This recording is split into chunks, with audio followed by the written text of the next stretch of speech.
Please, have you done everything you can for the sorrows? Are they all accounted for? You've done more than I could have ever hoped for. Thank you. And may God protect you for all of your days. Goodbye.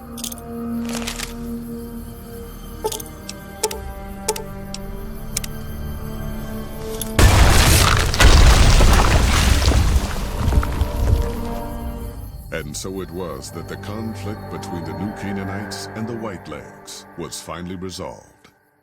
The courier's involvement had tipped the scale, shifting the fragile balance of power. After the Whitelegs drove the sorrows from Zion, they celebrated by destroying all traces of the valley's former inhabitants. They appealed to the Legion for assimilation, but were denied.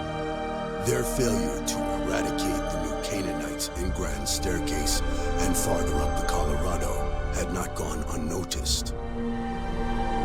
The Whitelegs made a half-hearted effort to find the New Canaanites, but were driven off by dead horses trained in the ways of Joshua Graham. The Whitelegs lost all hope of joining the Legion and disintegrated into a number of petty raiding bands, leaving Zion Valley a polluted cistern. Daniel succeeded in leading the sorrows out of Zion, as he had wanted to do from the start.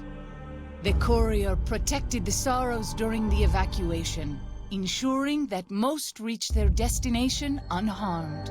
Over the weeks and months to come, Daniel would see to the sorrows' resettlement in Grand Staircase.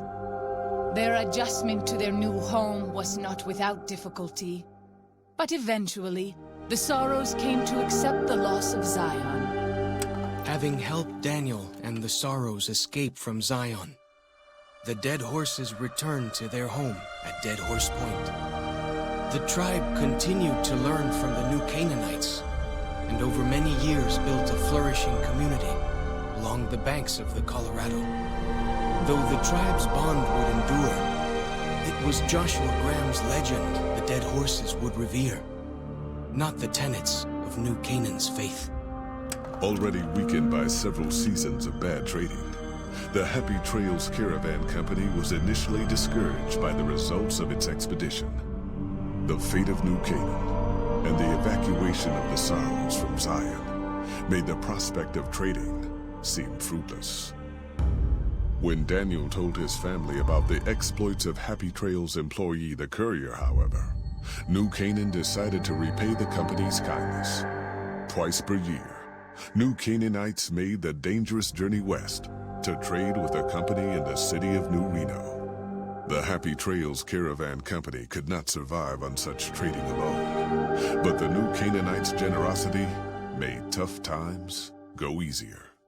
Follows Chalk took the courier's words to heart and decided the big cities of the Mojave Wasteland and NCR were best left unexplored. Though he sometimes dreamed of distant lands, he continued to support his family at Dead Horse Point, and eventually, his wanderlust faded. Waking Cloud was distraught when she learned of her husband's death, but took comfort from her tribe and the compassion of the New Canaanites. She forgave Daniel for having concealed her husband's fate from her, and learned to accept his fate.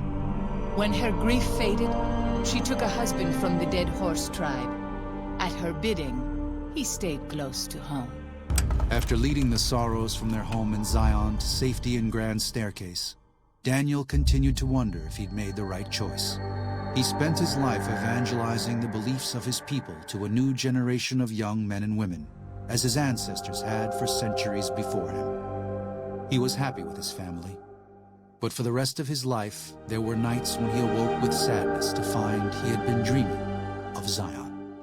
And with that, the courier walked out of the history of the tribes of Zion and back to the gathering storm of the Mojave Wasteland.